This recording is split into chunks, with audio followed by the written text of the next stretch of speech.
Professional wrestling has always walked a razor-thin line between performance and genuine physical danger, and while the outcomes may be predetermined, the men inside that ring are among the most physically terrifying human beings who have ever walked the earth. Trained athletes, combat veterans, Olympic champions, and real-life street fighters whose bodies are weapons and whose reputations off-camera are every bit as fearsome as the characters they portray under the lights. And when you strip away the storylines, the pyrotechnics, and the entrance music, what you are left with is a collection of men that no sane person on this planet would ever want to face in a real, unscripted physical confrontation. And this list counts down exactly 10 of those legends, from scary all the way to absolutely terrifying.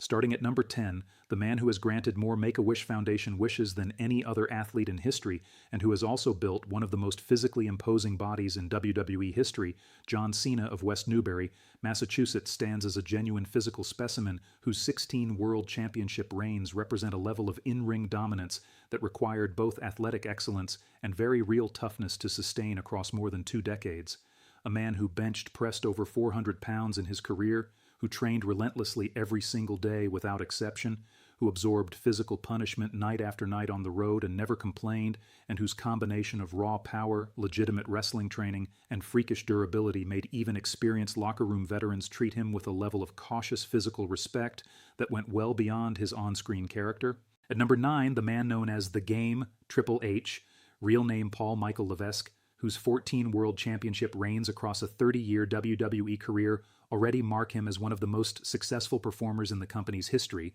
but whose real-life toughness is perhaps even more remarkable than his championship count, because Triple H is a man who suffered 2 catastrophic quad muscle tears during his career, one at a live Raw event in 2001 and another in 2007, both of which were described by medical professionals as career-ending injuries that would sideline most athletes permanently. And yet Triple H returned both times through sheer determination, brutal rehabilitation work, and a physical and mental toughness that pro wrestling stories and Reddit wrestling communities have consistently documented and admired, making him a man whose willingness to push through pain at a level most humans cannot comprehend earns him a very firm place on this list. At number 8 comes the Texas Rattlesnake, Stone Cold Steve Austin, the most popular WWE superstar of the Attitude Era, and a man whose personal reputation for real-life toughness was built on a foundation of genuine grit. Most notably the fact that during a match against Owen Hart at SummerSlam 1997, Austin suffered a broken neck when Hart's piledriver was executed at a dangerous angle,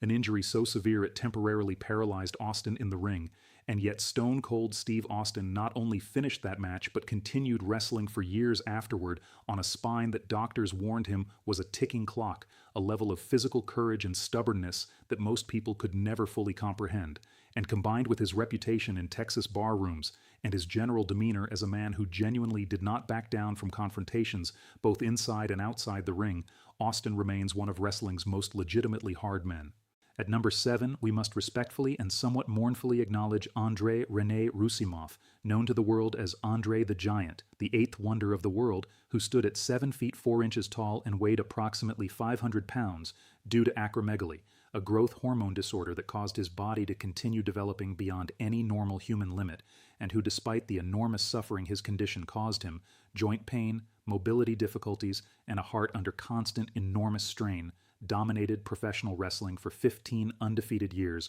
across the 1970s and 1980s, was virtually immovable by any wrestler who tried to knock him down, and whose genuine physical strength was so staggering that veteran wrestlers who experienced it firsthand described it as something beyond ordinary human comprehension, a man who could lift and throw other large professional wrestlers with one arm, and whose sheer physical presence alone was enough to make even the bravest men reconsider their life choices. At number 6 stands the Phenom, the Dead Man, the man called The Undertaker, real name Mark William Calloway of Houston, Texas, who spent 30 consecutive years as an active WWE performer and who was unanimously regarded by his peers, by management, and by every person who ever worked with him as the unquestioned locker room leader and the single most respected man in the building wherever WWE traveled, a distinction earned not through politics or favoritism, but through 3 decades of showing up, performing at an elite level regardless of injury, and maintaining a physical and mental presence so commanding that veterans and rookies alike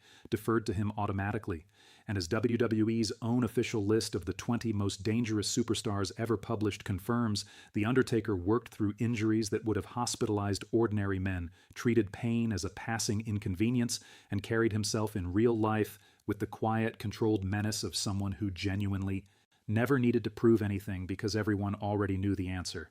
At number 5, the legitimate combat sports credentials reach a level that few athletes in any sport have ever achieved because Kurt Angle of Pittsburgh, Pennsylvania, won an Olympic gold medal in freestyle wrestling at the 1996 Atlanta Summer Games, a fact remarkable enough on its own, but did so famously with a broken neck, competing through fractures that would have made most athletes refuse to even enter the arena. And when Angle later transitioned to WWE, his amateur wrestling background was so genuinely elite that every professional wrestler who worked with him confirmed that when Kurt Angle chose to apply real pressure in a hold, there was absolutely nothing you could do about it, because his technique was built on a lifetime of legitimate combat and a physical toughness that no amount of professional wrestling training could replicate or compensate for. Moving now to number 4, Bill Goldberg of Tulsa, Oklahoma, arrived in wrestling after a career in American football that included time with the Atlanta Falcons in the NFL, bringing with him an athlete's body, a football player's reckless aggression,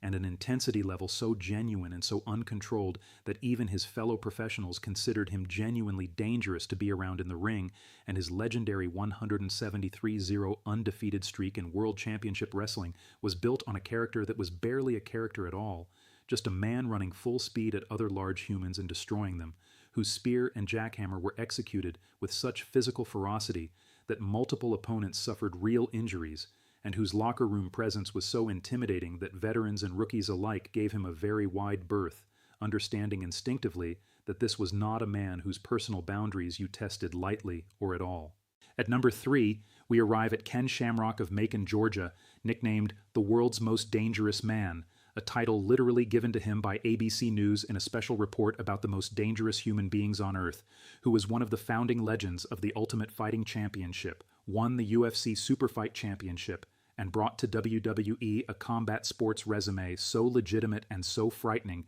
that it fundamentally changed how professional wrestlers carried themselves in his presence, because Ken Shamrock was not performing danger, he was genuine, documented, certified danger, a man whose submission wrestling was so refined and so lethal that any mistake in a hold with him would have resulted in a broken limb without hesitation, and whose transition to WWE gave the company a level of real fighting credibility that no scripted character could ever fully manufacture. At number 2, the name that virtually every single professional wrestler, without exception and without hesitation, gives when asked who the most legitimately frightening man in wrestling history was in real life is Haku, also known as Meng, the Tongan warrior born Tonga Fifita, whose collection of real-life fighting stories from WWE locker rooms and hotel bars is so extensive, so consistently terrifying, and so universally confirmed by eyewitnesses, including Bobby Heenan, Jake Roberts, and Jim Ross, that it has become the defining mythology of wrestling backstage culture. A man who once bit off a piece of a man's nose in a bar fight, who single-handedly cleared entire rooms of police officers who attempted to restrain him, who was described by the late great Bobby Heenan as the one person in wrestling he genuinely feared as a human being, and whose physical presence, even in his later years, carried an aura of such concentrated real-world danger that even the most legitimately tough men in wrestling history treated Haku with a very specific kind of careful, respectful distance that told you everything you needed to know.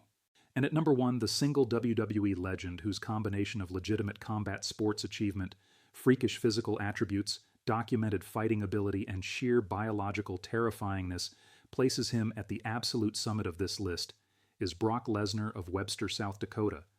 a man who won the NCAA Division I Heavyweight Wrestling Championship in 2000 with a 106-5 amateur record, who then became the youngest undisputed WWE champion in history at just 25 years old, who then left WWE to attempt an NFL career with the Minnesota Vikings, who then entered the UFC with 0 professional MMA experience, and within 13 months became the UFC heavyweight champion of the world by defeating Randy Couture, one of the greatest MMA fighters alive, and who then successfully defended that title before retiring and returning to WWE, where he remained the most physically dominant and genuinely feared performer in the entire company,